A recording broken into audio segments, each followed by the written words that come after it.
Being in Kisumu today is significant and uplifting as we forge lasting bonds between the people of Kenya. This congregation here today is also a celebration of the handshake, a new political normal that not only embraces competition, but also encourages reconciliation and the healing of wounds, regardless of how fierce the competition was. The choice of Kisumu to host Madaraka Day this year is also intertwined with our national heritage, for there cannot be a better place to celebrate our liberation struggle and ponder the future of self-rule than here in Kisumu City. Kisumu is not only the historical hub of the East African Cooperation, it was also the intellectual incubator of some of the leading ideas behind our liberation movement. But we cannot engage in political stabilization if we continue to live in political denial. For instance, and I will say it again, everyone knows that the BBI is good. It's good for our country. It is even good for those people who are unhappy with it. But too many Kenyans have embraced fear of change over the need to continuously strive for a more fair, just, peaceful, cohesive, and democratic Kenya. They oppose the bill sometimes not because of its substance, which even its harshest critics concede is good, but because, unlike our founding fathers, they cannot dare to imagine a better Kenya for all.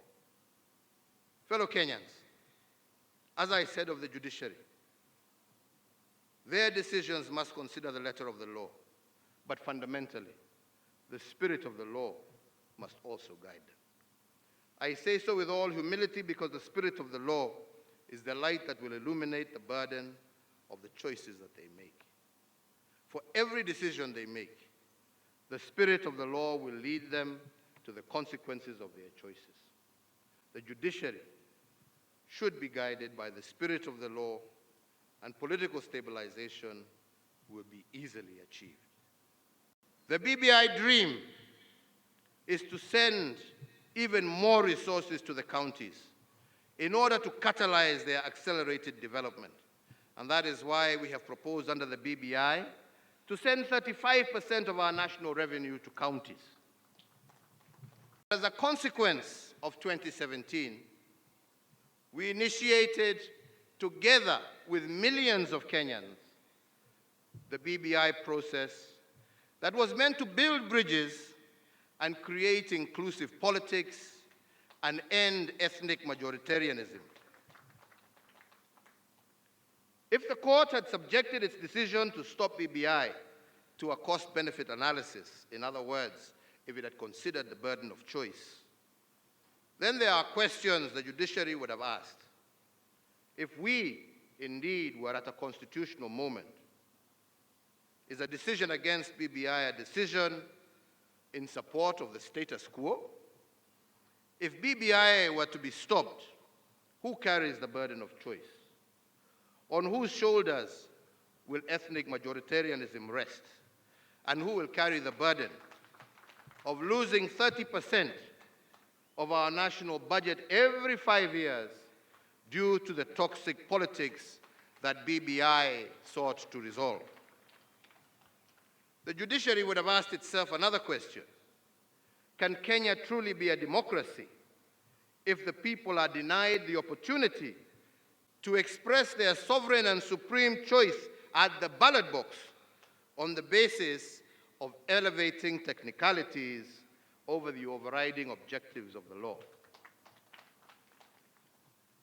Our Constitution, fellow Kenyans, is not a yoke around our necks, but rather it should be a mighty sword that can break the chains that limit all of us as citizens. I believe we have built one of the most robust democracies in Africa. The fields of individual freedoms have expanded, and citizen participation has become emboldened. Our independent institutions have also occupied their rightful positions, and all of this because of the 2010 Constitution.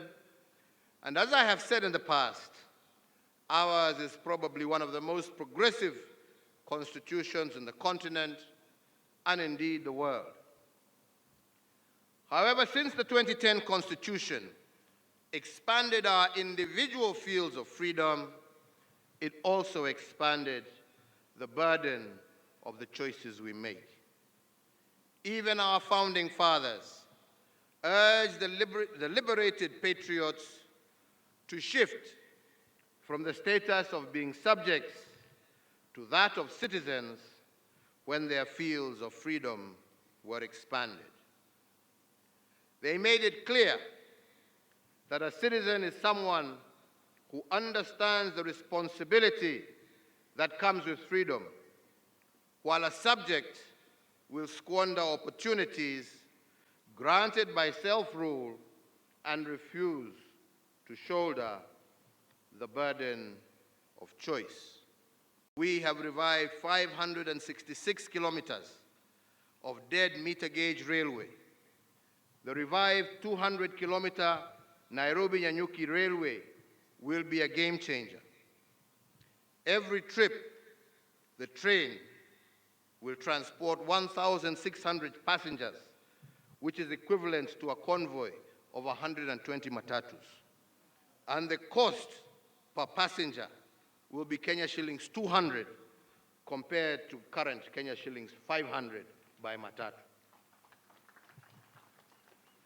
Although it takes a little longer by train, the passenger will make a 60% saving using the revived rail system and have more money left in his pocket, while at the same time traveling at greater comfort and safety.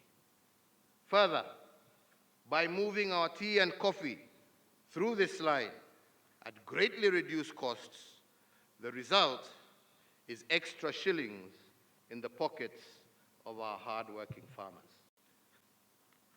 Before we started the big push investments in Nairobi,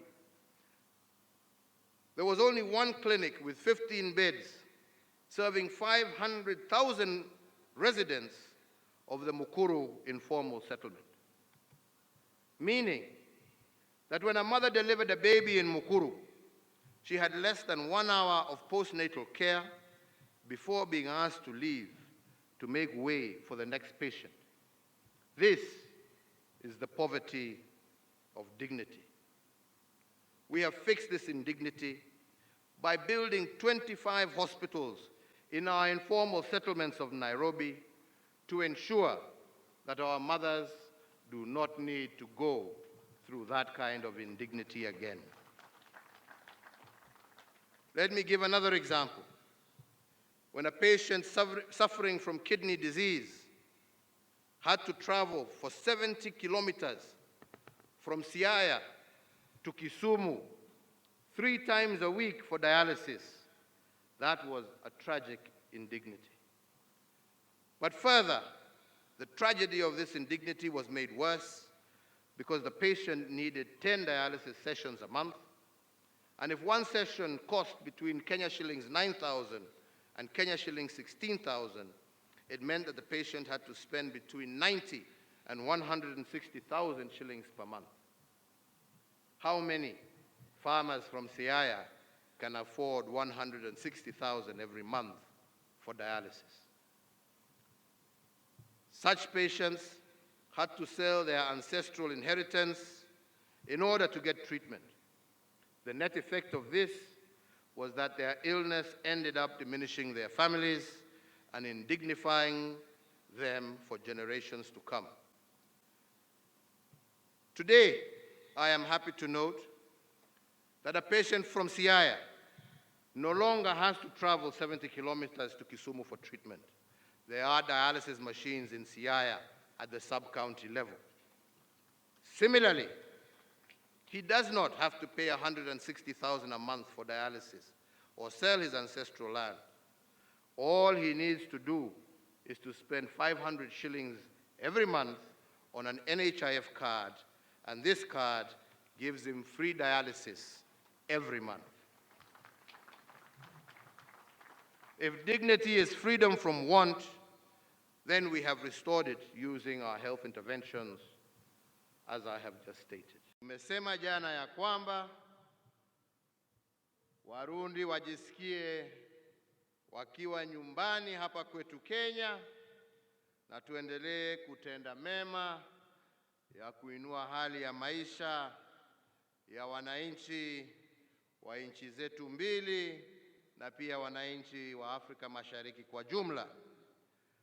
Lakini pia Mheshimiwa Rais, ningependa kukushukuru kwa kazi njema ambayo wewe na serikali yako mnaendelea kufanya ya kuhakikisha ya kwamba tumerudisha amani kwa nchi ya Burundi na wananchi wa Burundi wameanza tena kuona maendeleo.